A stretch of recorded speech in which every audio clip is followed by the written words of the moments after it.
Hello friends and welcome to my channel.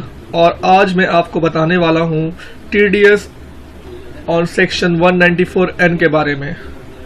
दोस्तों, ये section तो एक साल पुराना है जो 5 जुलाई 2019 के बजट में पेश हुआ था फाइनेंस बिल 2019 के साथ। इस सेक्शन के अंतर्गत अगर आप 1 करोड़ से ज़्यादा कैश विड्रॉल करते हैं तो आपको 2% के हिसाब से टीडीएस कटता था। इस सेक्शन को लाने का मकसद यही था कि डिजिटल इकोनॉमी को प्रमोट किया जाए और कैश ट्रांजैक्शंस को डिस्करेज किया जाए। तो आइए देखते हैं इस सेक्शन के कुछ मेजर पॉइंट्स। फर्स्ट क्वेश्चन होता है कि who will deduct TDS under this section 194N। तो दोस्तों, under this section TDS deduct करेंगे एनी बैंक, कोऑपरेटिव बैंक और पोस्ट ऑफिस। और ये सेक्शन किसको अप्लाई कर रहा है?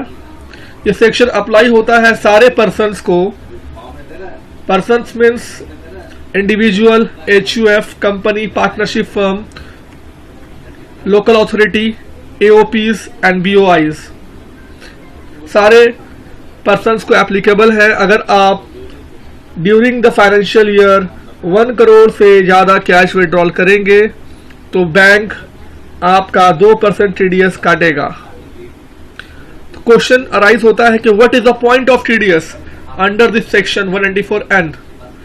बैंक टीडीएस कब काटेगा? तो मैं बताना चाहता हूं दोस्तों, बैंक टीडीएस तभी काटेगा जब आप कैश विड्रॉल लिमिट 1 करोड़ को एक्सीड करेंगे। तो जितना अमाउंट एक्सीड होगा बैंक उस पे ही टीडीएस काटेगा।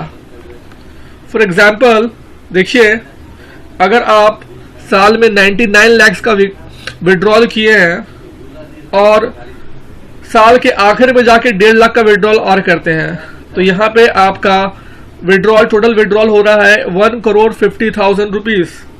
तो बैंक जो टीडीएस काटेगा आपका वो सिर्फ और सिर्फ 50,000 रुपीज पे काटेगा, यानी 50,000 के ऊपर 2% के रेट से वो टीडीएस काटेगा 1,000 रुपीज, राइट। अब मैं आपको ये सेक्शन, एक साल पुराना सेक्शन अभी क्यों बता रहा हूं? इसका मकसद ये है कि इन द बजट 2020 गवर्नमेंट ने इसमें कुछ चेंजेस किए हैं जो एप्लीकेबल हो रहा है 1 जुलाई 2020 से।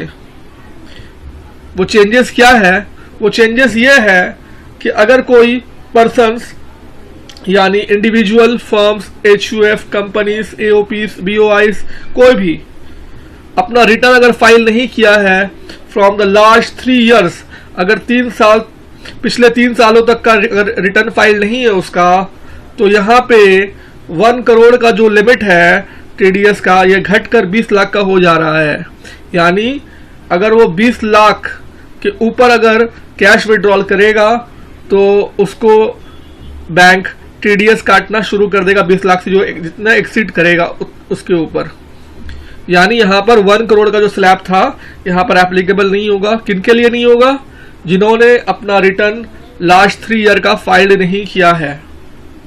प्लस इसमें स्लैब वाइज है, यहाँ पर अगर 20 लाख एक्सीड करेगा तो बैंक लायबल हो जाता है टीडीएस काटने के लिए अंडर दिस सेक्शन 2% के हिसाब से अप टू 1 करोड़। यानी 20 लाख से 1 करोड़ का टीडीएस रेट 2% है, और जहां 1 करोड़ एक्सीड करेगा तो जितना अमाउंट एक्सीड करेगा 1 करोड़ से उस पर टीडीएस 5% कटेगा। तो ये सेक्शन में जो चेंजेस हुई हैं ये 1 जुलाई 2020 से एप्लीकेबल हो जाएगी। तो यदि आप अगर अपने रिटर्न्स फाइल नहीं किए हैं तो आप अपना कैश ट्रांजैक्शन मॉनिटर कर ले कि कैश ट्रांजैक्शन 20 लाख के ऊपर अगर होता है तो बैंक आपका टीडीएस काटना शुरू कर देगा 2% के हिसाब से। और अगर 1 करोड़ के ऊपर अगर जाएगा लिमिट तो बैंक आपका 5% के हिसाब से टीडीएस काटना शुरू कर देगा।